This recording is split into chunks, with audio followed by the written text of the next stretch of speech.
Good morning. It's Friday. It is Friday. The first Friday in June, honey. It's Friday.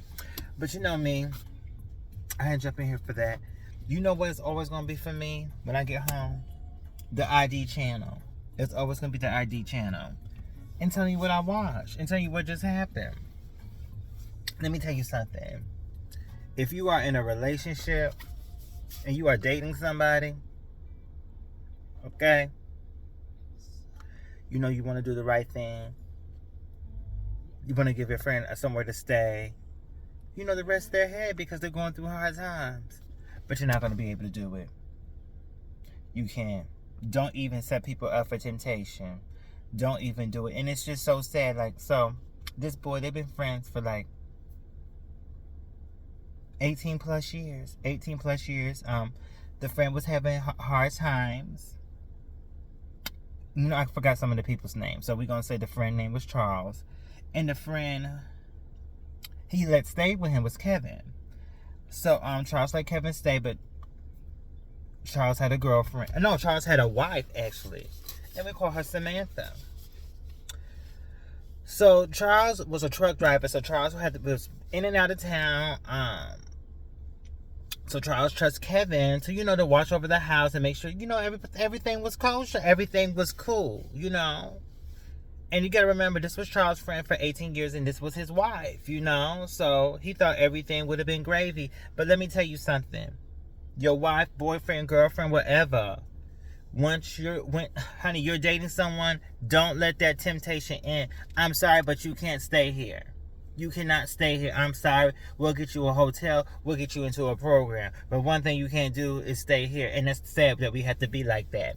So Charles thought something was going on. So one day Charles, he pretended like he was leaving. And he literally just went up the street. And he caught them in the bed with one another. And his kids in the room. He went off. So he kicked his best friend out. He was kind of done with his wife. But, when you're married, I can understand you trying to work it out. So he tried to work it out and stuff like that.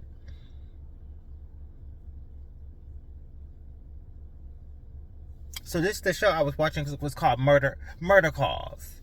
So let me go back. So in the beginning of Murder Calls, what happened was Kevin thought he shot himself, right?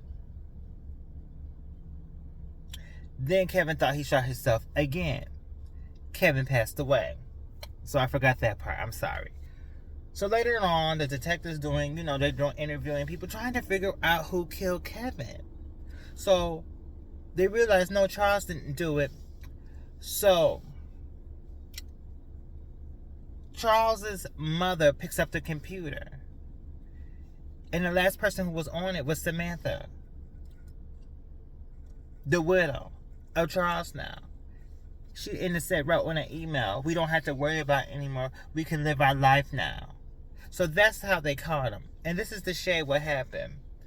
So Samantha was setting up so her husband Charles could get killed. Her and Kevin was in cahoots. But Kevin wrote back, I can't do it. We got to get somebody else to do it. So Kevin got his other best friend, who he munched off of living with him, and we call him John. So Kevin and John went one day out and about because they knew, Samantha knew what time Charles would be out and about. So Charles was out there hunting. So Kevin told John, I can't do it. I can't shoot him. I can't shoot him. You're plotting it. But you're plotting the whole thing, and you're about to see John killing him. So what's the difference?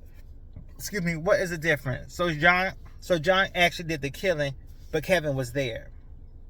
Long story short is this. When you are in a relationship, I hate to say it, you want to help people, but do not put that temptation in your home. And then number 2, Samantha, why you just didn't get a divorce, Charles? You killed him. Kevin, you should be ashamed of yourself. That was your best friend for 18 plus years. And Samantha, you could have just divorced him. If y'all want to live happily after, y'all not. But the thing is this. The grass is never green on the other side. Y'all in a honeymoon stage. But wait till stuff start getting real. And that man, he can't even keep a home. But you're going to leave your husband for a man who can't even keep a home? And he's 30 years old and he got to stay with other grown men just to make ends meet. But that's what you want. That's why people never understand. When people say, oh, I love you and this and that, I don't believe it. Because stories like this. And plus, half of their actions don't match their words, so I just pay it. But be careful out there. Everybody's not your friend.